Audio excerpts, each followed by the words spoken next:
नमस्कार। आज हम बात करेंगे कर्म के बारे में। भगवान ने दुनिया ऐसी बनाई है जहाँ कर्मों का खेल है। हम कई बार ऐसे कर्म कर जाते हैं जिसके बारे में हमें पता नहीं है और ये नासमझी हमें बहुत महंगी पड़ती है। क्योंकि कर्म अपनी चाल जब चलता है तो बाद में हमें बहुत रोना पड़ता है, दुख होता है और हमारी हाय हाय निकलती है। हम ये सोचें कि ये सब छोड़ के मैं कहीं दूर चला जाऊं। आप जहाँ मर्ज़ी चले जाइए, लेकिन ये कर्म आपको कभी नहीं छोड़ेंगे, क्योंकि यही हमें ऊपर लेकर जाते हैं। तो हमें अपने कर्मों पर विशेष ध्यान देना चाहिए ताकि आगे जाके हमें इनकी मार ना पड़े।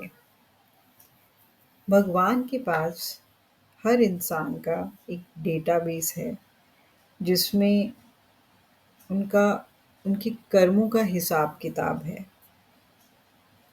हमारा मन तो मनमानी आचरण के मनोरंजन कर रहा है आजकल।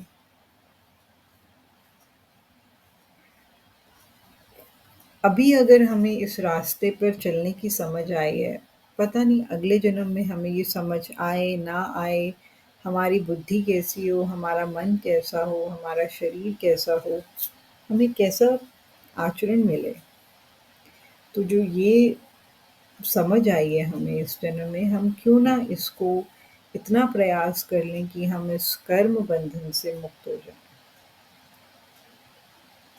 भगवान ने उसके लिए रास्ता भी दिखाया।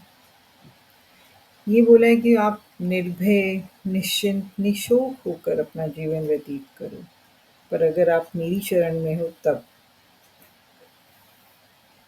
हमें अपने आप को हर वक़्त अकेला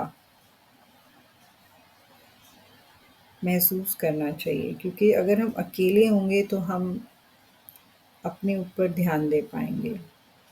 अपनी कर्मों के ऊपर बहुत अच्छे से ध्यान दे पाएँगे।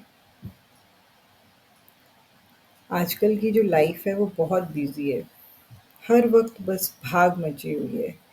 बाहर भाग, हमें पैसा कमाना है, अब वो जो कमाया है उसको भोगना है, अंदर भाग कि मुझे ये चाहिए, मुझे वो चाहिए।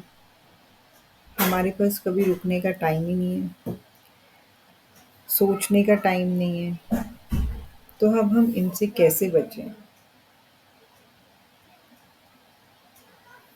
हमें ये प्रार्थना करनी चाहिए कि हे ईश्वर, मेरे पास तो वो समझ नहीं कि मेरे लिए क्या अच्छा है और क्या बुरा है। तो मेरे हर कर्म में आप मेरे साथ रहिए। अगर वो कर्म मेरे लिए अच्छा है तो आप उसको आगे करवाइए, मुझे ब्लेस करो, और अगर वो मेरे लिए अच्छा नहीं है तो आप उसको वहीं रोक दो।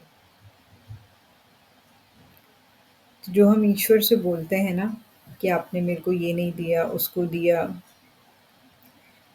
मेरे लिए आपने कुछ भी नहीं करा, तो हमारी शिकायत कम होनी शुरू हो जाएगी और हमें हमारे जवाब भी मिलने शुरू हो जाएँगे।